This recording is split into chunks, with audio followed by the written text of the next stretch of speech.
मैं हूं विवेक और आप देख रहे हैं एक्सप्लेन ऑल। तो यार इस वीडियो में मैं जो मांगा एक्सप्लेन करने जा रहा हूं उसके बारे में मैं आपको बताऊं तो ये हानायामा के ऊपर बेस्ड है। ओरिजिनल स्टोरी लाइन से इसका कोई ताल्लुक नहीं है, ये हानायामा की एक पर्सनल लाइफ है, ये समझ लीजिए। खैर यहाँ पर जो है हानायामा के बाप की डेथ हो गई होती है गैंग वॉर में, तो इसीलिए हानायामा ने सब कुछ छोड़ छाड़ के तुरंत ही उनके गैंग को संभाल लिया होता है। खैर उसके बाद हानायामा की तो पढ़ाई छूटी गई होती है, लेकिन फिर वो बाद में तय करता है कि वो पढ़ेगा और स्कूल ज्वाइन करेगा, और यहाँ पर वो ऐसा ही करता है। और वही स्टोरी यहाँ पर मैं आपको सुनाने जा रहा हूँ कि हानायामा को क्या क्या तकलीफें होती हैं दोबारा स्कूल ज्वाइन करने में, और आखिर वो ग्रेजुएट होता है या नहीं। तो यार एपिसोड 1 की शुरुआत में हमें बिल्कुल एक स्कूल यूनिफॉर्म की दुकान दिखाई जा रही होती है। उसके अंदर एक स्टूडेंट होता है, वो बिल्कुल अच्छे से देख रहा होता है अपने आप को आईने में और कह रहा होता है कि जरा देखो मैं कितना अच्छा लग रहा हूँ, ये कपड़ा जो है मुझ पर इतना फिट हो रहा है, इतना अच्छा लग रहा है, मुझे ऐसा लग रहा है कि मैं स्कूल का किंग हूँ।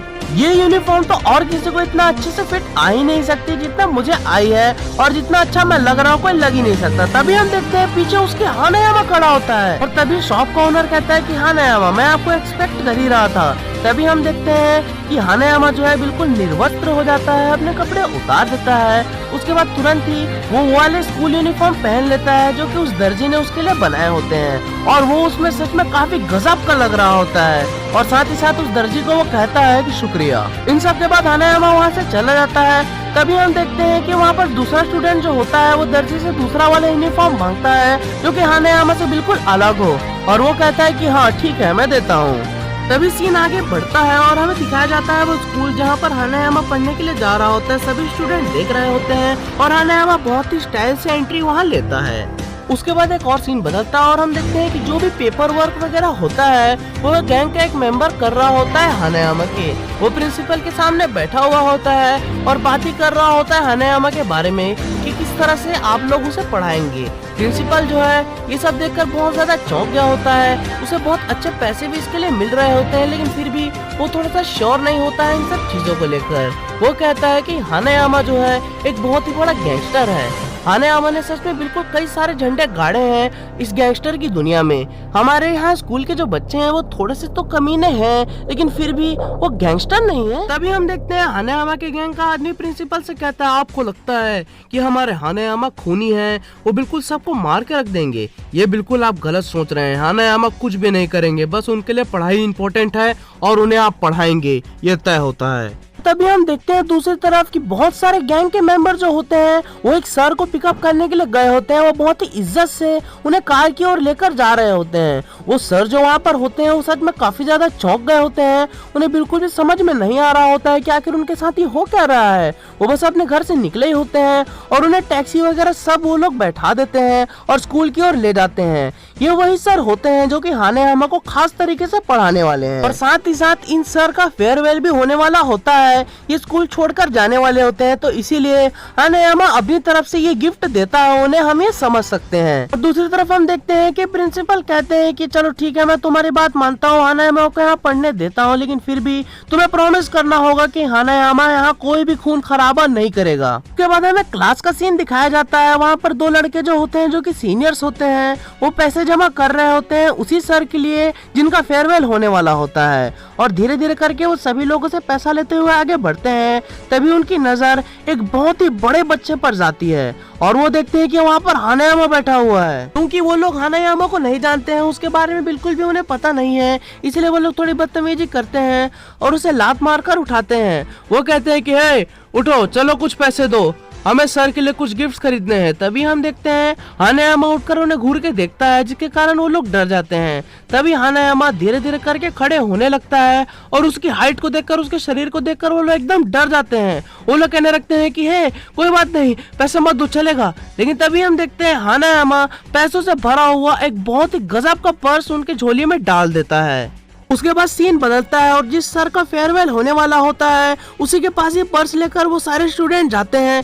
ये देखकर वो सर सच में काफी ज्यादा झंझना जाते हैं, एकदम पागल हो जाते हैं और उन्हें बताते हैं कि इडियट ये हानायामा का पर्स है, और तुरंत ही वो पर्स ले लेते हैं और दौड़ते हुए उसे वापस करने के लिए जा रहे होते हैं और माफी मांगने के लिए। वो सर एकदम हड़बड़ाते हुए हानायामा को खोज रहे होते हैं। तभी हम देखते हैं हानायामा एक बड़ी सी पीतल की मूर्ति के सामने खड़ा होता है। वो उस सर की मूर्ति होती है जिन्होंने ये स्कूल बनाई होती है। तुरंत ही वो दौड़कर हानायामा के पास जाते हैं और उसके पैरों में गिर जाते हैं और माफी मांगने लगते हैं उसके पर्स को रख के। वो लगातार गिड़गिड़ा रहा होता है हानायामा के सामने, बिल्कुल थरथरा के कांप रहा होता है। हानायामा कहता है कि कोई बात नहीं, इन सब चीजों में कोई भी बिल्कुल भी इंटरेस्ट नहीं है मुझे बस इंटरेस्ट है यहाँ पर पढ़ने में। जरा देखो, इनको देखो जिन्होंने ये स्कूल बसाया है, ये मुझे सच में बहुत अच्छे लगते हैं, मैं इनका बहुत आभारी हूँ। इतना कहकर उस पीतल की मूर्ति से हानायामा तुरंत ही हाथ मिला लेता है। तभी हम देखते हैं हानायामा के गैंग का आदमी बाहर निकलते हुए प्रिंसिपल से कहता है कि अब तुम समझ लो कि तुम्हारे स्टूडेंट्स के बीच एक वाइल्ड बीस्ट घूम रहा है। और तभी जिस पीतल की मूर्ति से हानायामा ने हाथ मिलाया होता है, हम देखते हैं कि उसका हाथ जो है बिल्कुल टेढ़ा मेढ़ा हो गया होता है। और उसके बाद दूसरा दिन आता है और हानायामा अपने स्कूल के लिए तैयार होकर जा रहा होता है।